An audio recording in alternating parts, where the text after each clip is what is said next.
Bismillahirrahmanirrahim. Assalamualaikum warahmatullahi wabarakatuh. Alhamdulillah ala nikmatillah. Wassalatu wassalamu ala Sayyidina Muhammad Rasulillah wa ala alihi wa ashabihi wa mawalah. Amma ba'd. Kaum muslimin dan muslimat yang semoga senantiasa dimuliakan oleh Allah. Kita sudah belajar salat di atas kendaraan di saat kita tidak mungkin untuk turun melakukan salat secara sempurna karena udzur macet di atas kendaraan. Kita sekarang masuk bab niat. Bagaimana cara niat dan cara menjamak dan cara mengqashar tadi. Pemahaman tentang jamak dan qashar sudah ada. Pertemuan yang pertama kita bicara tentang sholat qashar, kemudian sholat jamak dan seterusnya.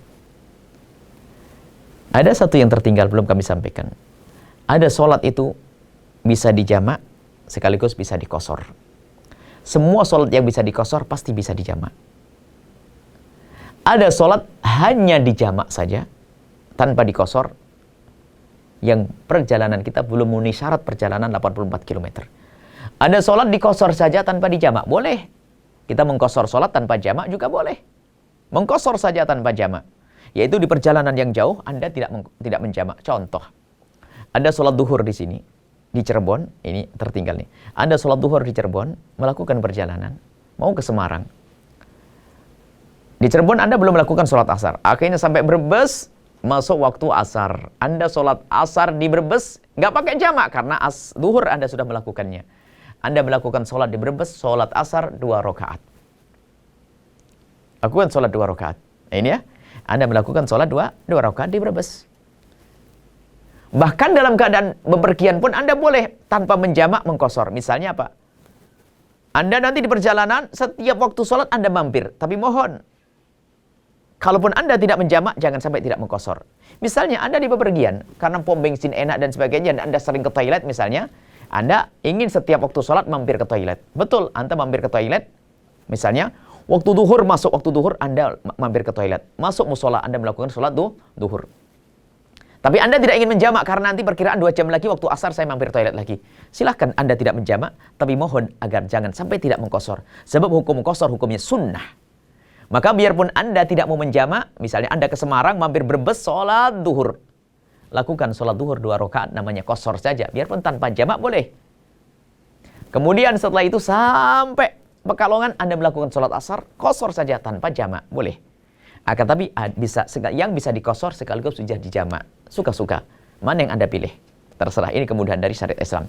Adapun caranya sederhana.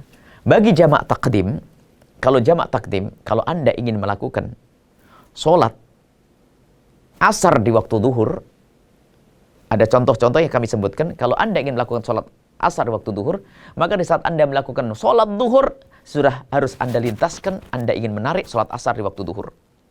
Tadi di dalam perjalanan, misalnya Anda sampai Brebes masuk waktu duhur, ingin menarik waktu asar, sholat asar di Brebes, di waktu duhur. Maka waktu Anda melakukan sholat duhur, Allahu Akbar, melakukan sholat duhur, dan tidak usah niat dengan saya menjamak dan sebagainya, ngomong jamak nggak usah. Pakai mudah saja. Usolli fardhu dhuhri rakaataini, 2 rakaat. Atau 4 rakaat. Bagi orang di Jakarta, Tangerang tadi, yang nggak pakai qashar. Usolli fardhu dhuhri 4 rakaat. Dengan aku niat sholat duhur 4 rakaat. Nggak usah disebut kalimat jamak, cukup Anda lintaskan. Anda lintaskan di dalam hati Anda. Melintaskannya boleh waktu niat seperti ini. Atau yang penting selagi di dalam sholat, Anda berkeinginan melakukan sholat asar di waktu duhur. Itu sah-sah, nggak usah repot-repot. Usul jam'an ma'ad-duhri wa gara-gara niat orang tidak melakukan. Dipermudah saja niatnya. Ya Allah, saya mau sholat duhur, ya Allah 4 rakaat. Di dalam hati, nanti asarnya juga saya lakukan di waktu duhur, ya Allah. Allahu Akbar. Sudah, pakai bahasa Indonesia pun paham. Yang penting hatinya bermaksud. Kalau Anda pengen pakai, kadang-kadang gara-gara niat yang panjang, lalu orang tidak mau melakukannya karena tidak hafal niat. Sholli fardhu dhuhri 4 rakaatin jam'an ma'al asri. Kata. Itu niat yang bagus, iya. Cuma mempermudah untuk orang awam tidak pakai semacam itu. Cukup Anda melakukan sholli fardhu dhuhri, ya Allah, aku mau sholat duhur 4 rakaat, ya Allah. 4 rakaat. Tapi dalam hati Anda sudah lintas. Asarnya sekalian mau saya bawa ke sini, ya Allah. Boleh di awal niat Anda melintaskan itu. Kalau di awal niat Anda lupa, yang penting waktu Anda melakukan sholat, Anda ingat sholat asar, mau Anda bawa ke waktu duhur. Setelah Anda selesai assalamualaikum sholat duhur, assalamualaikum, Anda lakukan sholat asar. Sudah biasa niatnya. Usolli fardhu dhuhri, usolli fardhu asri 4 rakaat atau rakaataini 2 rakaat. Sholat qasar pun tidak usah pakai niat bahasa Arab juga sah. Saya niat qasar, ya Allah, sholat asar 2 rakaat. Sudah paham Allah. Ini gara-gara niat dengan bahasa Arab, sehingga orang yang tidak ngerti bahasa Arab repot lalu tidak melakukannya. Maka ini fikih mudah. Cukup, ya Allah, saya sholat asar 2 rakaat, ya Allah, qasar. Sudah tahu nanti digabung dengan duhur. Langsung gitu aja sudah cukup. Aku melakukan sholat asar qasar, ya Allah. Allahu Akbar, sudah sah. Selesai. Anda lakukan sholat normal. Tidak ada masalah, enak. Begitu juga tadi yang kisahnya orang Tangerang dan orang yang di mana? Orang Tangerang ke Jakarta, sama kisahnya. Kalau Anda ingin menjamak takdim, maka ingat, sholat yang kedua harus Anda lintaskan sepanjang Anda melakukan sholat yang pertama. Apakah waktu niat atau di tengah-tengah sebelum Assalamualaikum, ingat. Pokoknya harus ingat sholat yang kedua mau ditarik ke sini. Bagi yang jamak takhir, artinya apa?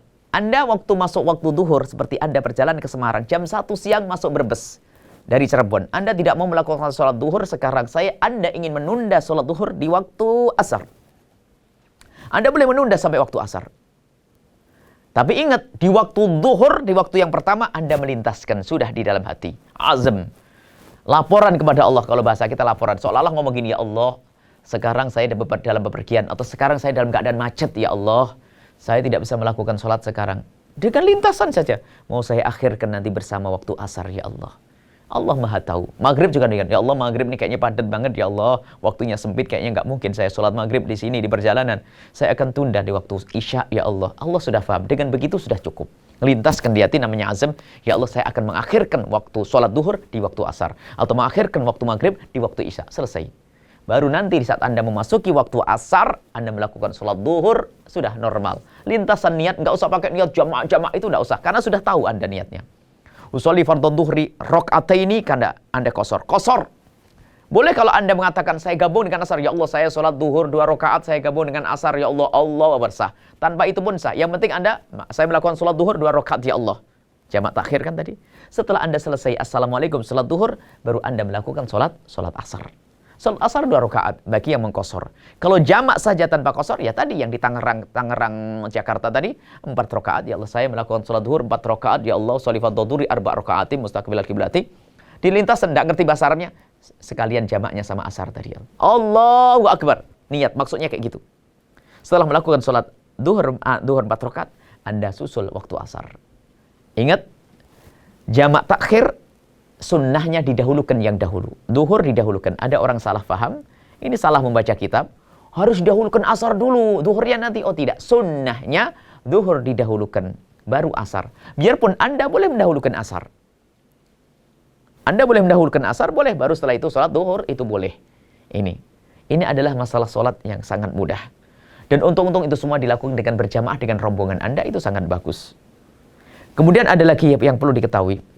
Semua sholat sunnah tetap bisa dihadirkan dalam keadaan bepergian. Ada sebagian orang menganggap kalau dalam bepergian itu kalau sudah sholat jamak sama qasar nggak ada sholat sunnah. Nggak, sholat sunnah tetap ada. Bahkan cara melakukannya juga lebih mudah. Kalau Anda tidak bisa melakukan di masjid karena buru-buru dalam perjalanan, lakukan di atas kendaraan. Di atas kendaraan mudah. Misalnya tadi, tapi ingat, jamak takdim tidak boleh disela-selai. Kalau jamak takhir boleh. Kalau jamak takdim tadi, kalau kita melakukan sholat asar di waktu duhur, sholat asar di waktu duhur, ingat. Jadi waktu saya mau ke Semarang, ternyata saya masuk Brebes waktu asar, waktu duhur. Saya ingin membawa sholat asar di waktu duhur. Maka kalau jamak takdim antara asar dengan duhur harus beriringan, nggak boleh dikasih jeda. Jadi setelah Assalamualaikum sholat duhur, baru langsung sholat asar. Tapi kalau jamak takhir nggak, boleh kita zikir dulu, melakukan apa saja, boleh. Kalau jamak takhir. Kalau jamak takdim tidak boleh ada jeda. Nah, kemudian kalau jamak takdim karena tidak ada jeda, saya melakukan sholat duhur, kemudian sholat asar, langsung berurutan, nyambung. Bagaimana sholat sunnah saya? Sholat sunnah Anda lakukan setelah sholat asar. Ba'diyah duhurnya kan nggak bisa dilakukan di tengah-tengah antara duhur dengan asar karena jamak takdim. Maka Anda melakukan qobliyah, ba'diyah duhurnya setelah asar. Qobliyah asarnya juga setelah asar. Ini caranya, sholat sunnah tetap tidak boleh ditinggalkan. Inilah yang bisa kami hadirkan, singkat insya Allah. Semoga bermanfaat. Ini adalah risalah cinta untuk Anda semuanya. Sehingga setelah ini, Anda akan menjadi ahli sholat Tidak ada yang susah di dalam melakukan sholat. Ada buku kecil tentang apa yang kami sampaikan, solusi sholat di saat macet di atas kendaraan. Anda bisa lihat nanti, Anda bisa mengedownload di www.buyayahya.org. Di situ ada semuanya. Ada risalah-risalah kecil kami, ada. Memang kita sengaja menghadirkan fikih-fikih gratis. Dan insya Allah akan kami hadirkan juga bagaimana cara sholat yang gampang. Wudhu yang gampang dengan silsilah beberapa menit seperti ini. Anda bisa mendengar, langsung Anda ulang-ulang, Anda paham. Insya Allah tanpa Anda sadari, Anda akan punya tabungan ilmu yang banyak. Insya Allah, semoga Allah mengampuni kami yang berbicara, dan semoga Allah mengampuni kita semua, dan semoga Allah mempertemukan kita dalam cinta karena Allah, dan semoga Allah mengangkat derajat kita semua, menjadikan kita semua ahli surga. Dan yang pernah meninggalkan sholat, semoga Allah ampuni, dan Allah jadikan ahli sholat, dan semoga Allah subhanahu wa ta'ala mengampuni orang tua kita, guru-guru kita semuanya, dan semoga Allah mempertemukan kita semua kelak di surga bersama Nabi Muhammad SAW. Assalamualaikum warahmatullahi wabarakatuh.